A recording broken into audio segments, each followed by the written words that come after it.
E aí, pessoal, começamos hoje nossa aulinha de interações intermoleculares, questão importantíssima para o Enem. A gente sabe que todo ano tem uma questãozinha de interação intermolecular no Enem, então dê muita atenção para isso. Primeiro eu vou explicar todas elas de forma muito assim, esmiuçadinha, para você entender, e logo em seguida eu vou fazer um resumão, que aí eu acho que esse resumão fica bem fácil de usar na hora de fazer um exercício. Primeira coisa, interação intermolecular, como o próprio nome sugere, é uma interação entre moléculas, né? Ela foi proposta, a existência dela, por um físico holandês chamado Diederik van der Waals, por isso que essas forças também são chamadas de forças de Van der Waals, porque ele foi o primeiro físico-químico a propor a existência dessas forças. E essas forças, pessoal, elas são responsáveis por características e propriedades da matéria inimagináveis. Ponto de fusão, ponto de ebulição, densidade, viscosidade, tudo depende da intensidade da força intermolecular. Para ficar mais claro a gente entender, coloquei um esqueminha aqui embaixo. Eu tenho uma molécula 1 e aqui eu tenho uma molécula 2. A gente sabe que as moléculas têm carga positiva e negativa. Carga positiva e negativa. O que acontece é, quando uma molécula aproxima da outra no espaço, o polo negativo de uma acaba atraindo o polo positivo da outra. Essa força de atração, que é uma força eletrostática, por que eletrostática? Porque é um positivo atraindo o negativo. É essa força eletrostática, é essa força de atração que a gente chama de interação intermolecular. Então, quando você pensar na interação intermolecular, você pensa no polo positivo de uma molécula atraindo o polo negativo da outra. Para isso aqui acontecer, pessoal, obviamente as moléculas têm que ter polo, ou eu tenho que formar um polo numa molécula que não tem. Aí você pensa, quanto mais forte for essa força de atração, mais difícil é separar essas duas moléculas. Logo, um ponto de ebulição é mais alto, eu vou gastar mais energia, para poder separar. Se a força é grande, as moléculas estão juntas, então é um material mais denso, a densidade sobe. Então, só para você ver como que a força intermolecular interfere nessas propriedades. Existem 4 formas dessas moléculas interagirem, de acontecer essa força eletrostática. Quem são elas? Dipolo induzido, ou forças de London, dipolo permanente ou dipolo permanente. A antiga ponte de hidrogênio, você não vai usar mais esse termo ponte, você vai chamar de ligação de hidrogênio ou interação de hidrogênio, e aí um dipolo. Então são 4, tá? Eu vou colocar como letra A, como letra B, letra C e letra D, para a gente poder explicar. Então as duas primeiras, pessoal, eu vou dar exemplo primeiro, depois explicar. Vocês vão ter entendido o mecanismo, e as duas últimas a gente vai direto. Para a gente entender dipolo induzido, por que esse nome repete, coisa meio louca. Essa força também pode ser chamada de força de London, que é o cara chamado London, que provou a existência delas. Van der Waals propôs, e esse cara provou. Eu tenho aqui uma molécula de hidrogênio. Molécula de hidrogênio, pessoal, é representada assim, Hidrogênio ligado a hidrogênio. Como é uma interação intermolecular, eu preciso de 2 moléculas. Então, vou desenhar mais uma aqui. Pronto. Eu sei que a molécula de hidrogênio não tem polo, ela é apolar. Esse tipo de interação ocorre entre moléculas apolares. Só para ficar claro, tá, gente? Então, como ela é apolar, eu vou representá-la sendo apolar assim, com as cargas tudo misturadas ao longo da molécula. Lembrando, gente, que é só uma representação para dizer que ela não tem polo. Quando eu aproximar essa molécula dessa no espaço, aproximação, e o hidrogênio, um gás hidrogênio, estiver pertinho de outro gás hidrogênio, o que acontece? As cargas de mesmo sinal, elas acabam se repelindo. Então acaba que o negativo, ele vem todo para um lado da molécula e o da outra molécula. Ó, houve repulsão. E as cargas de sinal opostos, elas se atraem. Então, o que fez a molécula ficar com as cargas organizadas desse jeito? Eu ter aproximado, as cargas de mesmo sinal se afastam e acaba que as cargas de sinal oposto, vamos usar aqui uma outra cor, o amarelo. As cargas de sinal oposto, pessoal, elas acabam se atraindo. Então já aconteceu a interação aqui, ó. Interação. Porque o negativo que não existia, passou a existir porque eu aproximei, eu forcei, acabou se atraindo pelo positivo da outra molécula. Se a gente olhar aqui eu tenho um polo positivo e um polo negativo, ou seja, essa molécula tem dois polos dipolo. A mesma coisa aqui, ó, um polo, dois polos, mesmo que sejam sinais opostos. Esses polos não existiam, essa molécula é apolar. Logo eu tive que forçar eles a ser formados, eu tive que induzir. Por isso que é um dipolo induzido. E aqui também é um dipolo induzido. Entende, gente? Por que o nome repete? Porque é um dipolo, dois polos induzidos, e aqui dois polos induzidos. Por isso que esse tipo de interação vai acontecer com qual tipo de molécula? Apolar. Porque eu tenho que induzir o polo ser formado. Então eu tenho uma interação induzida, porque ela não existiria naturalmente. A minha pergunta é, essa interação é forte ou fraca?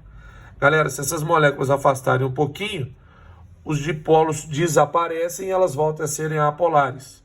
Logo, essa interação não é muito forte, é uma interação fraca. Interação fraca, porque os dipolos não existem naturalmente. Então, qualquer distanciamento entre elas faz o dipolo desaparecer e a interação sumir. Logo, o que eu posso afirmar, pessoal? Do ponto de fusão e de ebulição de uma molécula que faz interação do tipo dipolo induzido. Ele vai ser alto ou vai ser baixo? Bom, se elas se separam facilmente, eu não preciso ter um ponto de fusão e ebulição alto para poder separá-las. Então, aqui, ponto de fusão e ponto de ebulição são baixos.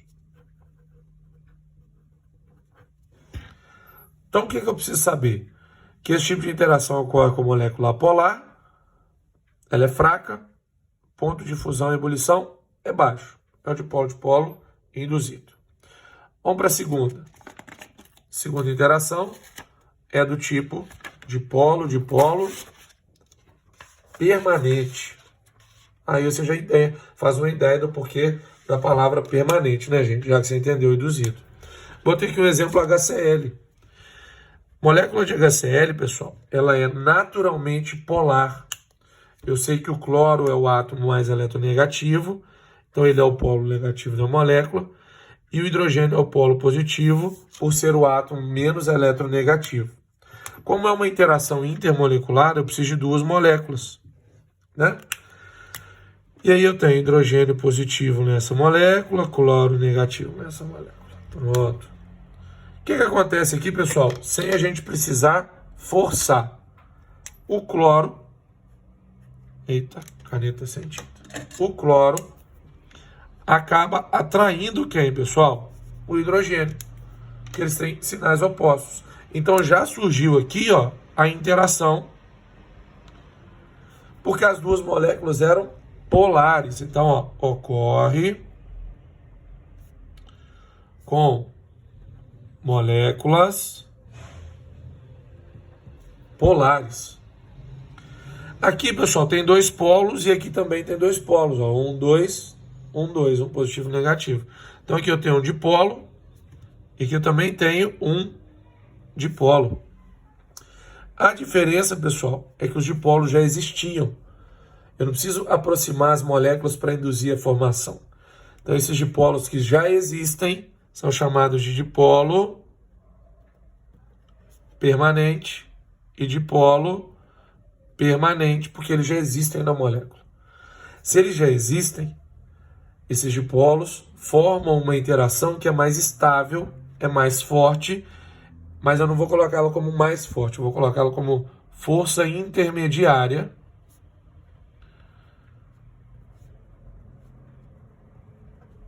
porque ela é mais forte do que a dipolo induzido, mas ainda existem interações mais fortes do que ela. E aí o ponto de fusão e o ponto de ebulição, aqui tem valores intermediários também.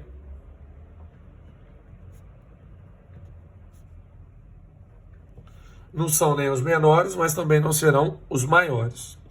Aqui, então, pessoal, fica caracterizado como uma interação que ocorre entre moléculas polares de força intermediária, ponto de fusão e ebulição intermediários. Você entendeu, então, a nomenclatura? De polo induzido, porque eu vou formar o polo que não existe, eu vou induzir ele a ser formado. De polo permanente, porque o dipolo já existe. Então, é molécula apolar e molécula polar. Aí a gente chega na ligação de hidrogênio. Olha aqui, gente. Ocorre com moléculas polares, as duas são iguaizinhas. Só que nesse caso, eu tenho uma especificidade, que é o quê? O hidrogênio de uma molécula vai interagir com o FON de outra molécula. O que é o FON? Flúor, oxigênio ou nitrogênio de outra molécula. É com esse ou com esse. Esse tipo de interação, pessoal, ele é muito forte. É mais forte do que as outras duas. Por isso que o ponto de fusão e ebulição aqui, eles são elevados. Qual é o exemplo maior da ligação de hidrogênio, que a gente viu que não pode chamar de ponte de hidrogênio, vai ser ligação de hidrogênio? É a água. A molécula de água, pessoal, ela tem hidrogênio como polo positivo e o oxigênio como polo negativo. Oxigênio polo negativo, hidrogênio polo positivo. Positivo, negativo, positivo, negativo. Galera, o que acontece?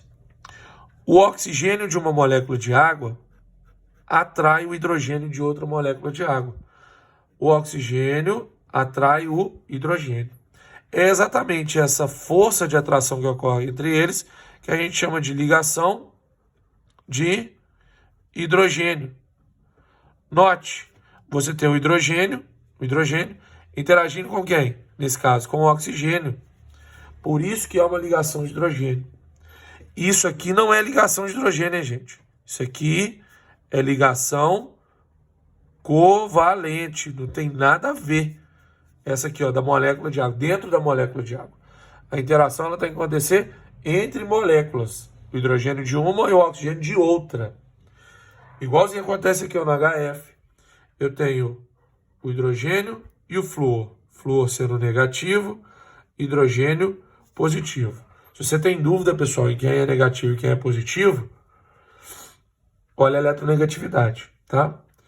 E quando eu colocar isso perto de outra molécula de HF, o flúor de uma molécula atrai o hidrogênio de outra. Olha lá, ó. O hidrogênio interagindo agora com quem? Com o flúor. Um outro exemplo seria quem? A amônia. O nitrogênio de uma molécula atrai o hidrogênio da outra. Então, entendemos a ligação de hidrogênio. O que você tem que ter cuidado? Olha esse exemplo aqui, ó. Aqui eu tenho uma molécula, é uma cetona, e eu tenho um aldeído, e o exercício te mostra uma interação. E ele afirma que essa interação é a ligação de hidrogênio. Aí você olha, tem um hidrogênio interagindo com o oxigênio. É verdade, ligação de hidrogênio, certo? Errado. Para ser ligação de hidrogênio, o hidrogênio que está participando da interação, ele tem que interagir com o FON, com o oxigênio, está interagindo. Mas ele também tem que estar ligado a alguém do FON. E aqui ele está ligado em quem? Em carbono. Então, olha, ó, esse hidrogênio está interagindo com o FON, o oxigênio aqui, e está ligado ao FON. Esse hidrogênio está interagindo com o FON e está ligado com o FON. Na amônia, ó, hidrogênio, nitrogênio. A interação acontece aqui. O hidrogênio está interagindo com o FON e tem que estar ligado ao FON. Aqui ele está interagindo com o FON, mas não está ligado ao FON, está ligado ao carbono. Então, muita atenção nisso. Só é interação de hidrogênio se ele estiver ligado ao FON e interagindo com FON, dos dois lados, tá? E aí, pessoal, chegamos à última interação, que é a chamada íon dipolo. Essa é bem tranquila de ver. Por quê, pessoal? Como o próprio nome diz, íon e dipolo. Eu tenho que ter um íon e tenho que ter uma molécula polar, tá? O macete para aqui é quando eu tenho uma substância iônica jogada na água. Toda vez que eu tenho uma substância iônica jogada na água, você pode ter certeza que a interação entre a substância e a água é do tipo íon dipolo, tá? Ela é muito forte, muito mais forte do que a ligação de hidrogênio. Isso faz com que o ponto de ebulição da água aumente. Jogar sal na água, ponto aumenta. Por quê? Porque forma uma interação do tipo íon dipolo, que é uma interação do tipo muito forte. Então, quando eu represento vocês, gente, ó, NaCl aquoso, e pergunto qual tipo de interação intermolecular tem aí, pessoal? Íon dipolo. Por quê? Porque é uma substância iônica na água. Vai formar íon na água, que é polar, dipolo. Quando você joga um sal na água, pessoal, um composto iônico na água, ele dissocia e forma o cátion aquoso e o ânion aquoso. O cátion e o ânion misturado com a água, eles acabam organizando as moléculas de água em volta dele, ó. O Na+ atrai os oxigênios, porque o oxigênio é negativo na molécula de água, e o Cl- atrai os hidrogênios, porque os hidrogênios são positivos na molécula de água. É essa interação que a gente chama de íon dipolo. Então, galera, aqui está o resumo. Eu vou parar, porque está ficando muito extenso, e vou gravar um outro vídeo para poder mostrar o macete, como é que você vai estudar, tá bom? Então, faz o resuminho até aqui, e agora eu vou gravar um outro videozinho para vocês, do macete para poder identificar nas questões. Valeu, tamo junto.